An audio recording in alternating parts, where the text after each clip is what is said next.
Nós vamos dar continuidade à nossa série de sermões expositivos, 2 Tessalonicenses, capítulo 2, verso 8 a 12. Então será revelado o iníquo, a quem o Senhor desfará pelo assopro de sua boca, e aniquilará pelo esplendor da sua vinda. E esse cuja vinda é segundo a eficácia de Satanás, com todo o poder e sinais e prodígios de mentira, e com todo o engano da injustiça para os que perecem, porque não receberam o amor da verdade para se salvarem. Por isso Deus lhes enviará a operação do erro, para que creiam na mentira, para que sejam julgados todos os que não creram na verdade, antes tiveram prazer na iniquidade.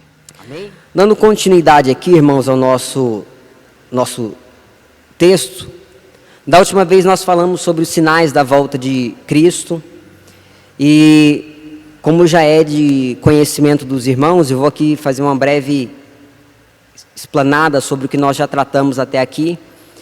Paulo escreveu essa carta aos Tessalonicenses justamente para tentar corrigir esse erro que os irmãos tinham com relação à volta de Cristo. Eles estavam aterrorizados, com medo, achando que Jesus Cristo já havia voltado, que já havia chegado o grande dia do Senhor, conforme 2 Tessalonicenses 2, 2. Os cristãos, então, eles estavam temerosos, porque alguns já acreditavam que as perseguições que eles estavam sofrendo já eram sinais da grande tribulação. E então Paulo, vendo esse tumulto no meio da igreja, ele escreve para explicar que o arrebatamento, ele só aconteceria após alguns sinais. E é importante, irmão, nós compreendermos que durante toda a história, muitas pessoas tentaram marcar data para a volta de Jesus. Muitas pessoas tentaram determinar quando Jesus viria buscar a igreja, marcando data, ano, mês e dia. E pessoas acabaram falhando nessa previsão. E Jesus disse para os discípulos que não competia a eles saber os tempos sobre a volta do Senhor, quando sucederia a volta do Senhor, mas que Deus é quem sabia isso.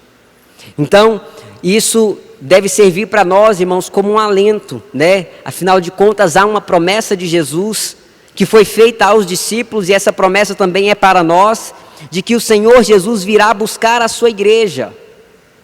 Então as lutas que hoje nós passamos, as tribulações que nós passamos, só demonstram que na verdade os sinais estão se acentuando.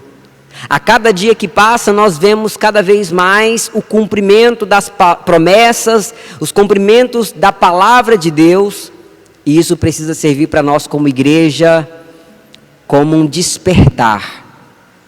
Afinal de contas, o Senhor vai vir buscar uma igreja preparada. Então, Paulo, ao falar com essa igreja, ele vai falar então sobre a preocupação que ele tinha com a fé desses irmãos. Paulo sabia a perseguição que eles estavam sofrendo. Paulo sabia que eles, mesmo diante das perseguições, esses irmãos estavam perseverando. Algo que a gente tem dificuldade de compreender. Nós não passamos por perseguições, irmãos. Então é muito fácil para nós, de repente, no primeiro sinal de dificuldade, a gente desistir de andar com Jesus. Ao primeiro sinal de problema, de doença, ao primeiro sinal, de repente, de desconforto, alguns chegam até mesmo a questionar, mas agora eu sou cristão, como que pode? Todavia esquecem que o Senhor não nos prometeu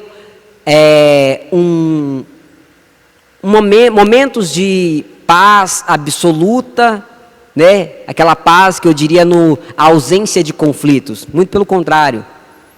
A paz que Jesus ofereceu para a sua igreja é uma paz muito mais respaldada na confiança em Cristo Jesus, porque os problemas, irmãos, eles virão. E Paulo, vendo a perseguição na vida daqueles irmãos, ele vai dizer para eles: olha, eu me regozijo por ver que vocês estão atribulados, estão sendo aprovados. E como é difícil nós sermos constantes no meio das lutas, não é verdade? Mas Paulo aqui demonstra que essa igreja é uma igreja que compreendia e que confiava no Senhor Jesus. Então Paulo vai falar no capítulo 1, do verso 5 ao 10, sobre o justo juízo de Deus, para que aqueles irmãos compreendessem que, olha, aqueles que estão te perseguindo, eles vão ter que prestar conta. Afinal de contas, irmãos, todos nós vamos ter que prestar contas. O texto aqui, Paulo fala sobre as pessoas que estavam perseguindo aquela igreja. Mas algo que a gente precisa ter em nosso coração é que todos nós compareceremos um dia diante do Senhor Jesus e prestaremos conta de tudo aquilo que nós fizemos ou deixamos de fazer. Então isso serve para a gente como um alerta também. Paulo então se alegra por ver uma igreja digna da vocação, uma igreja que se envolve, uma igreja que depende do amor de Deus, uma igreja que tem um bom testemunho. E tudo isso é relatado no capítulo 1. Quando nós fomos então para o capítulo 2, Paulo começou a falar com essa igreja para exortar aqueles irmãos, para que eles não deixassem se abalar emocionalmente pelas lutas. E eu acho que o maior desafio hoje em dia que nós temos é manter a nossa saúde emocional intacta. Período de pandemia, período de crise, todo mundo ligado, né, naquele canal, né, que só fala de coisa ruim. Não vou fazer propaganda aqui. Mas é depressão quando você liga a televisão, irmãos. Você entra em estado de pânico, de tantas notícias ruins. Notícias supostamente ruins, e aqui eu não falo, peço que os irmãos compreendam, não estou aqui desmerecendo as mortes das pessoas que estão. Mas o que eu vejo é que eles estão acentuando um problema como uma proposta política também. O problema existe, de fato o problema existe, mas muitos têm usado isso como barganha política. E isso tem feito o país andar num caos, mas diante desse caos, o que fica de alerta para nós como igreja é manter a nossa saúde emocional e a nossa confiança íntegra na presença do Senhor. E isso nós falamos no capítulo 2, porque Paulo queria que esses irmãos se mantessem com o seu espírito totalmente fortalecidos em Deus e que eles não se deixassem abalar, quer por palavras ou por epístolas, porque querendo ou não ali pessoas tentaram até falsificar texto para tentar convencer os irmãos, enganar. Então Paulo vai dizer: de maneira nenhuma alguns vos enganem, ninguém de maneira alguma vos engane, fazendo referência aí ao verso 2, né? E aí Paulo vem falar isso porque ele tinha essa preocupação de que a igreja compreendesse a verdade do Evangelho. Do verso 3 ao verso 5, então, Paulo vai dizer quais são os sinais, então, que vão anteceder a volta de Cristo. E o primeiro sinal que nós falamos foi a apostasia, a manifestação do homem do pecado, filho da perdição. São dois acontecimentos, irmãos, que, querendo ou não, nós podemos ver ele sorrateiramente acontecendo para todos os lados. A apostasia a gente vai perceber simplesmente pelo fato de o Brasil ter uma quantidade enorme em números de cristãos. Todavia nós nunca vivemos uma época tão problemática com relação a aspectos de caráter. Se nós somos tantos cristãos assim, esse país aqui deveria ser uma maravilha. No entanto, nós vemos que o país tem degradado cada vez mais. E a pergunta que eu faço: será que são realmente cristãos verdadeiros esse tanto de gente que se declara cristão? Essa igreja, será que tem feito o mínimo de diferença? Porque o que eu vejo, irmãos, às vezes é a apostasia clara no meio da igreja. E isso a gente pode ver claramente, às vezes, no nosso meio. Vamos falar das outras igrejas, não, vamos ver aqui no nosso meio. Quantas vezes nós vemos irmãos ficando pelo caminho, se deixando abater por conta de leis, se deixando abater por conta de notícias ruins, desculpa para tudo, mas para o lazer, para as coisas boas dessa vida, muitas vezes nós não abrimos mão. E isso, irmãos, é sinal de uma apostasia. É sinal de que os nossos valores estão mais voltados para aquilo que nós queremos do que aquilo que Deus quer. Nós precisamos tomar cuidado, porque a apostasia está nos rodeando por todos os lados. Cabe à igreja verdadeira, então, permanecer fiel e íntegra. E Paulo vai dizer, então, da manifestação do homem do pecado, filho da perdição. E vai falar uma série de características do anticristo, como opositor a tudo que se chama Deus. Satanás, o anticristo virá para se opor tudo aquilo que se declara como palavra de Deus, como se declara ser de Deus. E irmãos, às vezes eu fico observando como o mundo jaz no maligno, como a palavra de Deus diz. Nas universidades nós vemos claramente a doutrinação. As pessoas sendo preparadas para aceitar o aborto, as pessoas sendo preparadas para viver uma ideologia e não compreender o amor ao próximo, não compreender o que é ser cristão. Afinal de contas, a grande maioria que eu vejo, pelo menos na faculdade que eu frequento, a grande maioria trata a religião, o evangelho, como se fosse uma historinha, como se fosse uma ficção. E é isso que às vezes os professores passam nas faculdades. São poucos aqueles que são cristãos e que conseguem se permanecer íntegro. Então, essa é uma característica. Vai se opor a tudo aquilo que se declara de Deus. Irmãos, e como esse mundo tem se contraposto aí aos valores cristãos. Para todos os lados que nós olhamos, nós vemos claramente que aquilo que nós pregamos é confrontado com os projetos desse mundo, as coisas desse mundo. Então Paulo vai dizer que há uma oposição. Esse anticristo virá e se assentará no templo. E aí, se você depois tiver um pouquinho de curiosidade, pesquise, você vai perceber que há toda uma preparação para que seja reconstruído o templo em Jerusalém. Então tudo isso vai demonstrando que há uma articulação desse mundo, governos se articulando, as religiões se articulando, fazendo alianças. O Papa saindo por aí pregando que precisa haver uma unificação das religiões. Tudo isso sendo preparação para o cenário do surgimento do anticristo. Lembrando que, mais uma vez, o texto diz que ele se oporá a tudo que se chama Deus e se assentará no templo, e principalmente procurando querer ser como Deus. Essas foram as características que nós tratamos até aqui sobre o anticristo.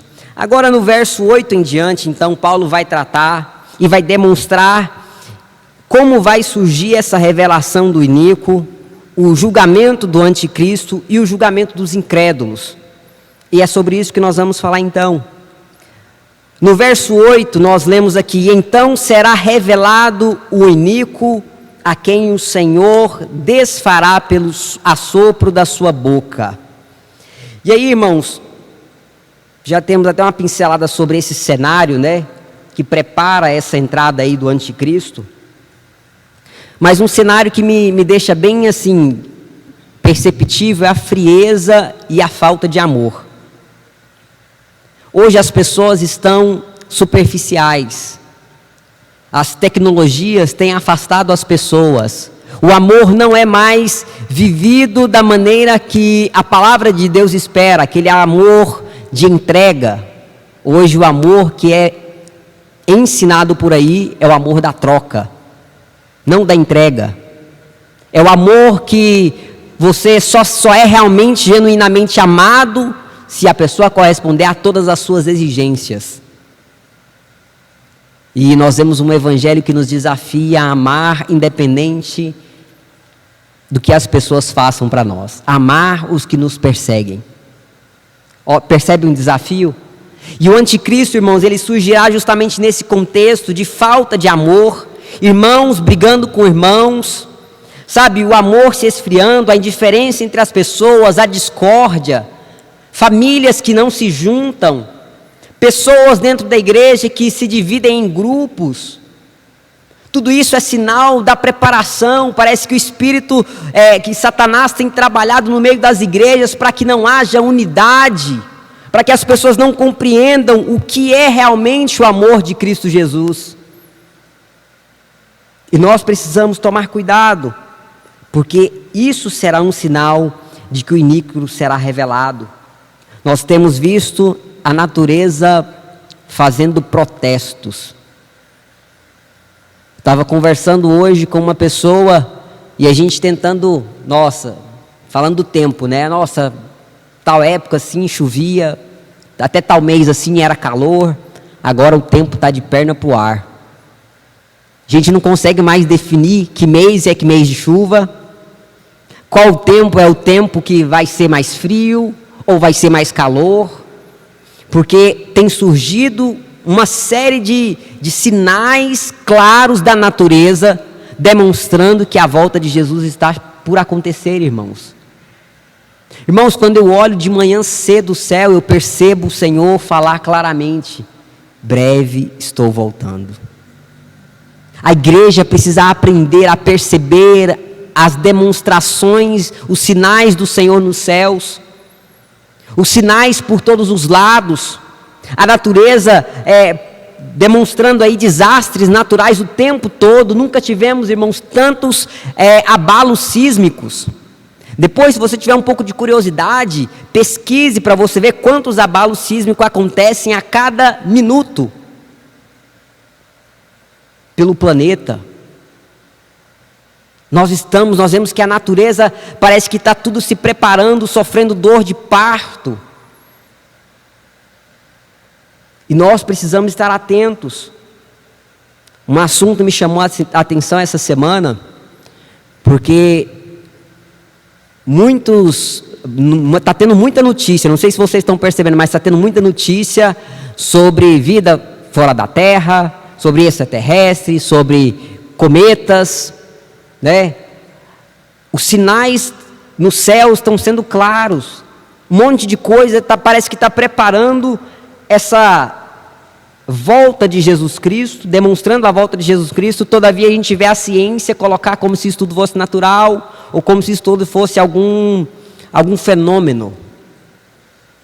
Um fenômeno agora que é citado é o tal da inversão do campo magnético, que segundo alguns especialistas, cientistas, isso causou a extinção de uma série de animais.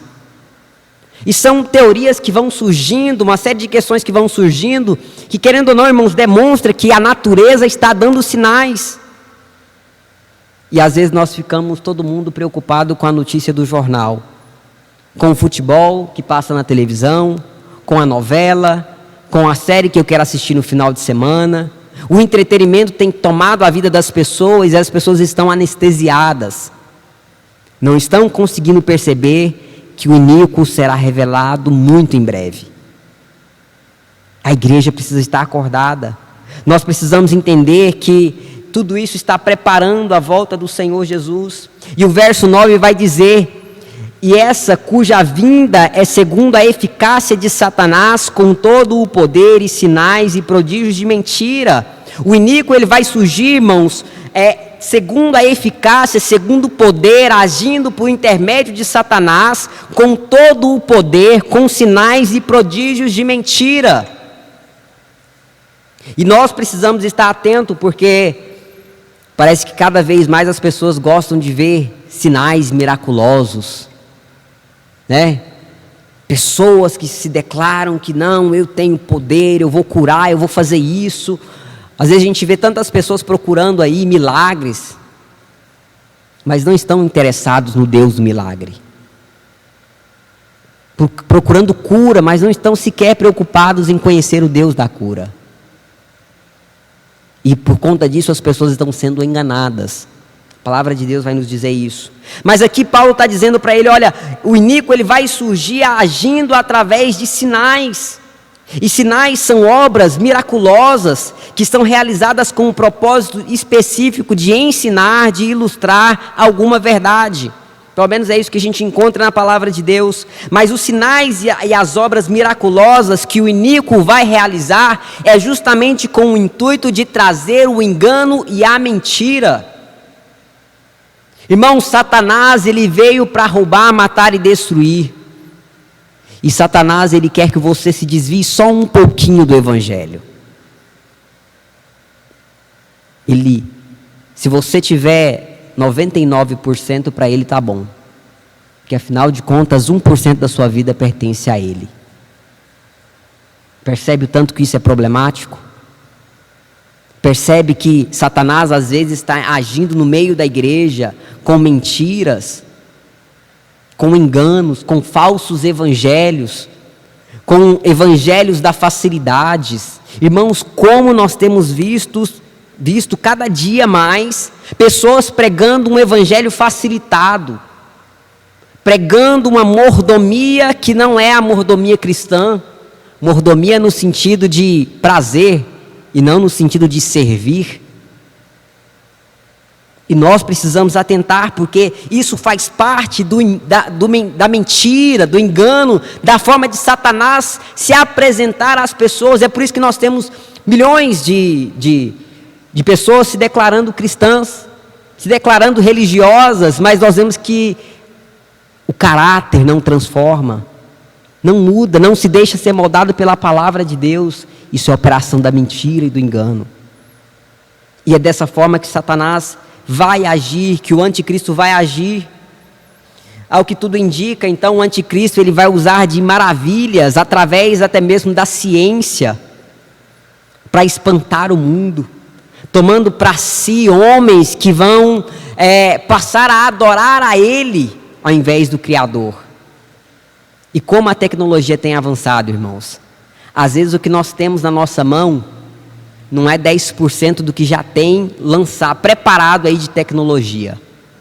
O que nós temos de acesso hoje para o cidadão comum não se compara com a tecnologia que já existe.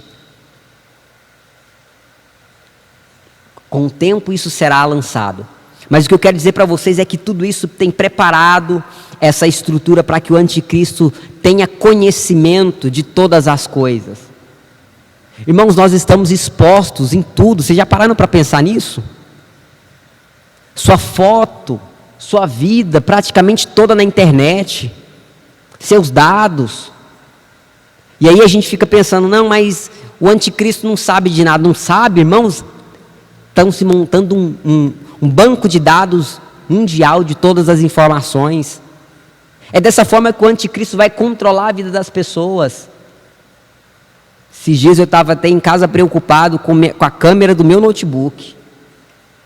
Quem garante que alguém não vai invadir o meu computador e ligar a câmera do meu notebook? Estamos suscetíveis, irmãos. O celular nos ouve. A gente está conversando com alguém, o celular começa a conversar com você. Percebe como a tecnologia tem nos colocado tão vulneráveis? E o que mais me preocupa é que Satanás sabe quanto tempo a gente gasta com essa tecnologia. Isso vai soar contra nós, irmãos. Isso vai contar contra nós. Então, o diabo ele vai vir, o anticristo ele virá para trazer enganação. Esse é o surgimento do anticristo. E é esse momento de surgimento desse cenário que o anticristo vai surgir. Caos, irmãos. E é isso que está acontecendo. Já temos aí uma série de rumores de preparação de países se juntando, formando alianças para uma possível guerra mundial, terceira grande guerra mundial. E isso é um sinal, irmãos, de que o Senhor e que a palavra de Deus é verdadeira. Nós precisamos tomar cuidado. Paulo então vai continuar dizendo aqui sobre o julgamento então desse anticristo que ele vai surgir. E o verso 8, a qual nós lemos, ele vai dizer: e então será revelado o iníquo, a quem o Senhor desfará com o assopro da sua boca e aniquilará pelo esplendor da sua vinda. Isso aqui, irmãos, é um texto maravilhoso que demonstra o poderio, a glória, a majestade, sabe, o poder que foi dado ao nome do Senhor Jesus. E Senhor Jesus, ele virá buscar a sua igreja e virá também futuramente aniquilar todas as obras de Satanás, aniquilar com o assopro da sua boca ao iníquo. Então, quando Jesus voltar, ele vai julgar o anticristo. E quando nós vemos aqui o texto falar sobre o assopro da sua boca, pela manifestação da sua vinda, os verbos, na verdade, matar e destruir, significam aniquilar, não significam aniquilar. Quando nós vamos lá para Apocalipse 20, 10, o texto vai dizer: e o diabo que os enganava foi lançado no lago de fogo e enxofre, onde estão a besta e o falso profeta, e de dia e de noite serão atormentados para todo sempre. Então, quando o texto fala aqui que eles serão aniquilados,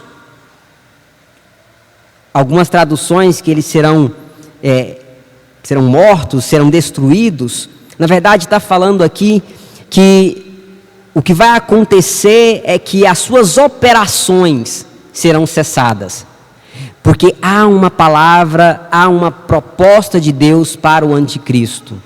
Ele será lançado no lago de fogo e enxofre e será atormentado para todo sempre. É isso que a palavra de Deus nos diz. Então, à medida que a vinda do Senhor,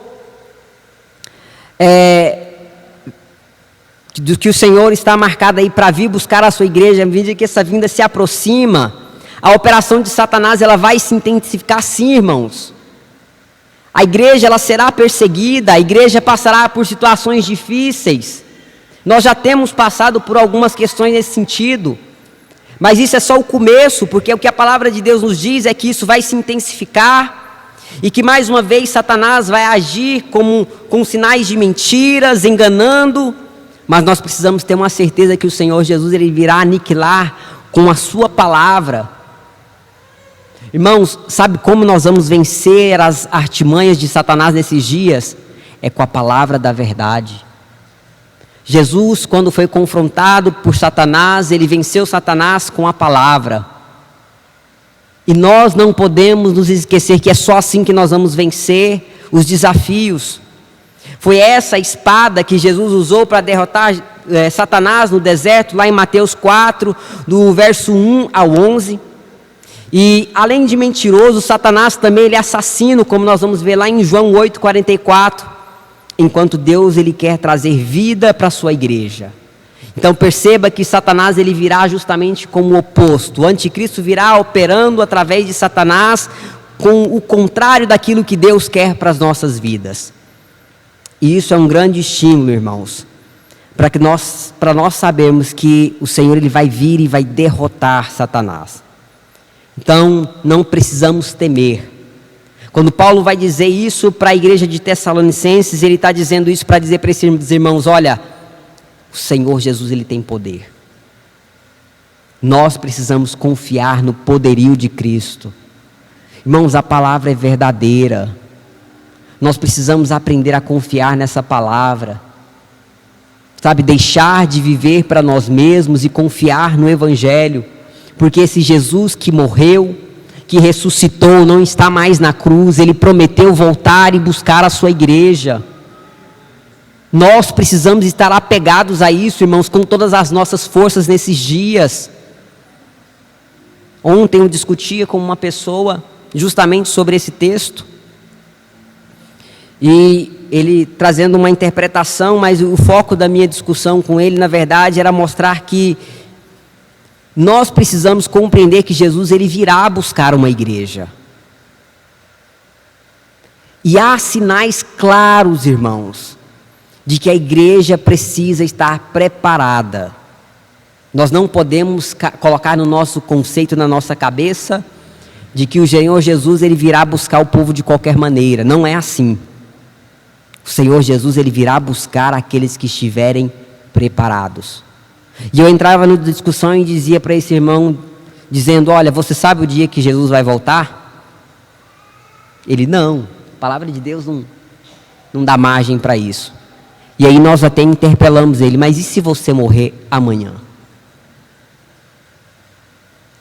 Porque as pessoas às vezes pensam que vai dar tempo. Às vezes as pessoas pensam: não, afinal de contas vai demorar, não vai ser agora, tem tanta coisa ainda para acontecer, sabe, vai acontecer aí o surgimento da apostasia, e ele argumentando sempre nessa visão, né? Porque, irmãos, há uma certeza de que a apostasia já está acontecendo. Nós precisamos, às vezes, olhar para nós mesmos, se às vezes nós somos tentados a ser... e aí a gente precisa relembrar o que nós falamos sobre a apostasia, né? conhecer e se rebelar contra aquilo que nós conhecemos como verdade. É rebelião. E quantas pessoas estão dentro da igreja, mas vivendo em rebelião? Isso é apostasia. Precisamos avaliar corretamente o que isso significa. Então o Senhor Jesus, ele virá e ele aniquilará a Satanás. Mas o texto também continua dizendo que haverá também um julgamento para os incrédulos. Porque por mais que Paulo está falando, olha, Satanás, o anticristo, ele será julgado, o Senhor Jesus derrotará o anticristo, mas também ele virá julgar os incrédulos. E aí, irmãos, a gente precisa perceber quem são esses incrédulos. O texto vai dizer, do verso 10 ao 12, e com todo o engano da injustiça para os que perecem, a forma com que Satanás vai operar, o anticristo vai operar, porque não receberam, as pessoas não receberam o amor da verdade para se salvarem. E por isso, Deus lhes enviará a operação do erro, para que creiam a mentira. Para que sejam julgados todos os que não creram na verdade, antes tiveram prazer na iniquidade. E aí a gente precisa compreender que Paulo está falando então, que haveria então pessoas que não receberiam o amor, com amor à verdade, elas se apegariam ao erro e ao engano. E por conta disso, por conta de haver pessoas que não se apegaram ao amor, ao Evangelho, à palavra de Deus, antes a recusaram, Deus lhes enviará a operação do erro. Irmãos, como é forte isso. Eu vejo isso como se Deus estivesse fazendo o seguinte, olha, você quer ir? Então vai. E Paulo vai dizer que nos últimos dias surgiriam pessoas presunçosas, amantes de si mesmos, que procurariam para si pessoas que iriam falar aquilo que eles queriam ouvir. É o que está acontecendo hoje. Pessoas selecionando, não, eu gosto desse pastor quando ele prega isso, gosto do pastor fulano de tal quando ele fala sobre isso. Não, agora daquela outra doutrina eu gosto do outro pastor fulano de tal. É isso que as pessoas estão fazendo. E eu mais uma vez digo para vocês, nós precisamos crer no Evangelho. Irmão, pastor nenhum é inspirado, comentarista nenhum é inspirado. O que é inspirado é a palavra de Deus. E nós, como igreja, precisamos nos aprofundar cada vez mais nessa palavra, porque é ela que vai nos impedir de repente cair nesse julgamento aqui, de ser considerados incrédulos, pessoas que não amaram a verdade. E aí o Senhor, Paulo vai dizer que eles serão julgados, todos os que não creram na verdade, antes tiveram prazer na iniquidade. Irmão, iniquidade é aquilo que é incorreto, aquilo que é impuro, aquilo que é errado. Quantas pessoas estão cultivando dentro de suas vidas pecados, de estimação? Isso é iniquidade. Quantas pessoas às vezes estão dentro da igreja, mas com os corações distantes.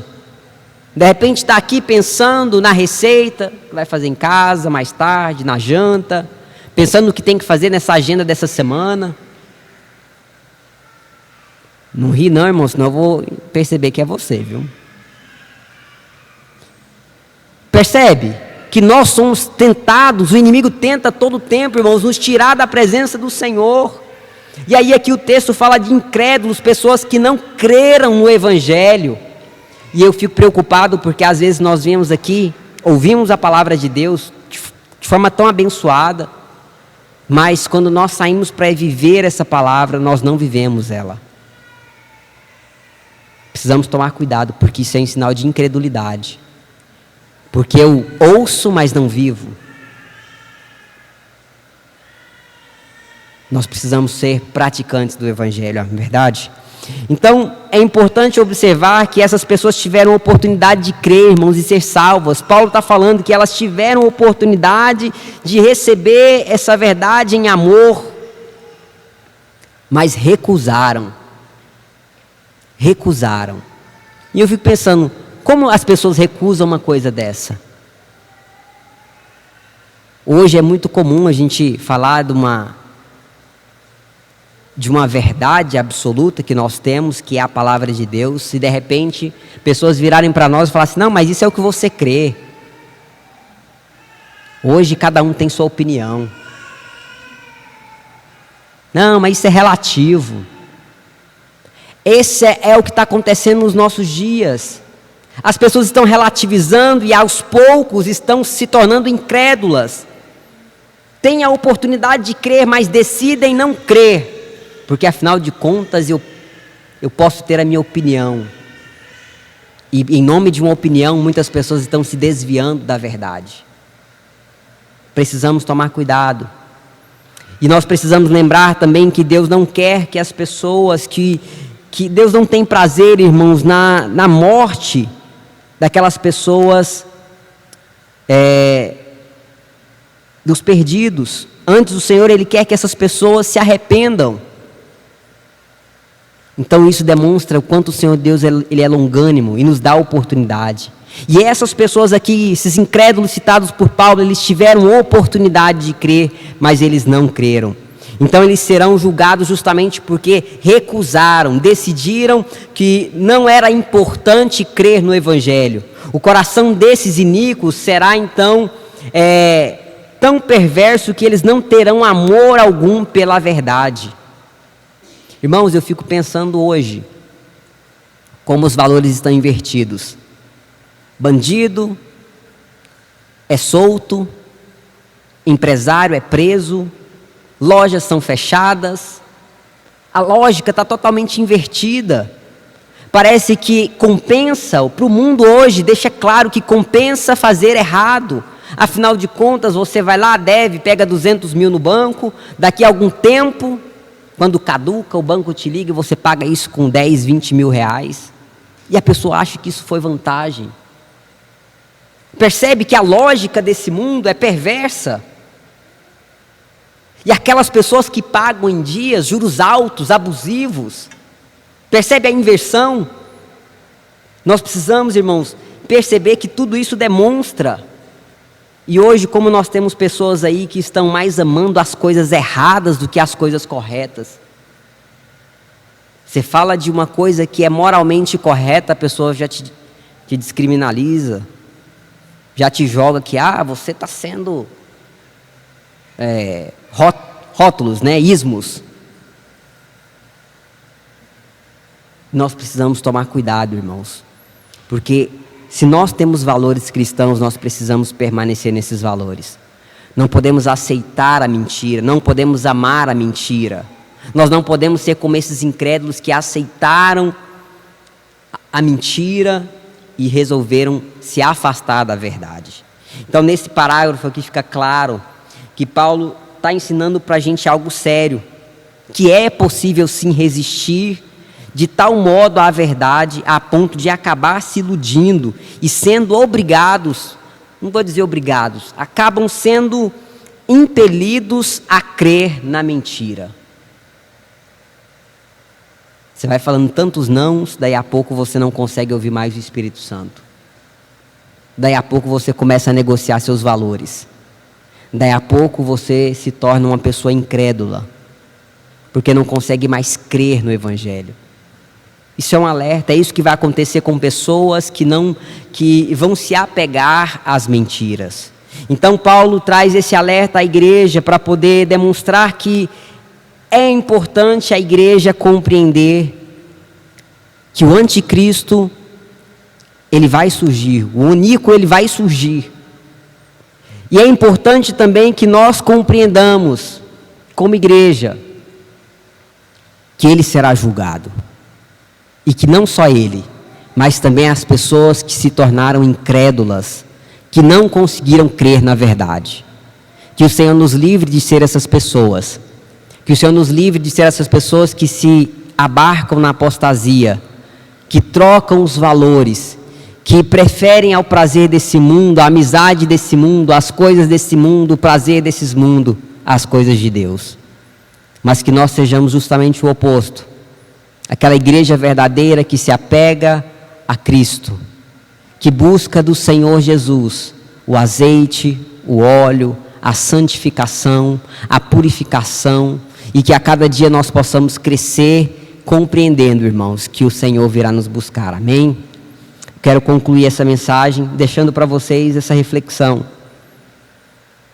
Embora muitas pessoas não estejam levando Deus a sério, nós precisamos valorizar nossa fé. Nós precisamos nos apegar aos ensinamentos bíblicos. Esses sinais que nós falamos são sinais da apostasia dos nossos dias. Falsos ensinos, frieza espiritual, pessoas buscando mestres para si mesmos, um evangelho híbrido, né, onde a pessoa vai na igreja, mas o coração não está naquilo que estão fazendo, a mente está em outro lugar, a vontade está nas coisas do mundo, não estão nas coisas de Deus. O mundo está se preparando para a ascensão do anticristo, e cabe à igreja cada dia mais se apegar ao Cristo Jesus que ressuscitou e que prometeu vir buscar a sua igreja. Amém? Quero orar com você, e nessa oração eu quero que você peça ao Senhor, que você fale com o Senhor e fale: Senhor, me ajuda a perseverar, me ajuda, Senhor Deus, a manter o amor pela verdade, me ajuda, Senhor, a cada dia a manter a integridade espiritual. Irmãos, nós precisamos ser inteiros para o Senhor. Não podemos negociar os nossos valores.